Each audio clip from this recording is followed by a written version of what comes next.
Hi everyone, কেমন আছো সবাই? আশা করি ভালো আছো, আমিও ভালো আছি। তো আমি এখানে মোছামুছিতে লেগে গেছি, কারণ কদিন ধরে আমার এই মুছতে মুছতে মনে হচ্ছে প্রাণটা বেরিয়েই যাচ্ছে, এরকম একটা অবস্থা। কারণ কালকে হচ্ছে আমাদের এইখানে মনসা পুজো, তোমরা সবাই জানো। তো তার জন্য সব কিছু ধুয়ে পুছে আমার রাখতে হচ্ছে। আর এইখানে মা বানাচ্ছে হচ্ছে বড়া, তালের বড়া, যেহেতু সকালবেলা আমাদের কৃষ্ণ ঠাকুরকে দেওয়া হয়নি, তাই ভাবলাম এখন সন্ধ্যার সময় কৃষ্ণ ঠাকুরকে তালের বড়া বানিয়ে দেওয়া যাক। তারপরে কৃষ্ণ ঠাকুরকে দিয়ে টিয়ে তারপরে এসেছি আমাদের জন্য আবার বড়া বানাতে। তা ঠাকুরকে তো দেওয়া হয়ে গেছে, এখন এইগুলো বানাবো হচ্ছে আমি, ওটা মা বানিয়েছিল। তারপরে ঠাকুর ঘরে দিয়ে এখন চলে এসেছি, আর এটা এখন আমি বানিয়ে নেব।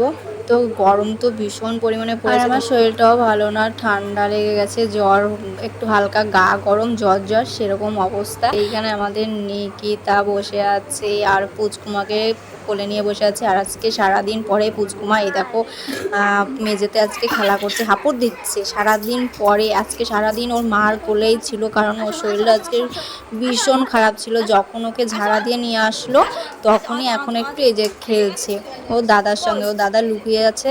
তো তারপরে ও খেলছিল। তারপরে ছেলে দেখো একটু এখানে মোবাইল নিয়ে বসেছে, ওকে মোবাইল পেলে হয়, মানে যখন মোবাইল পাবে তখনই মোবাইল দেখা শুরু হয়ে যাবে। তো যতটা পারি ওকে মোবাইলের থেকে দূরে রাখার চেষ্টা করি।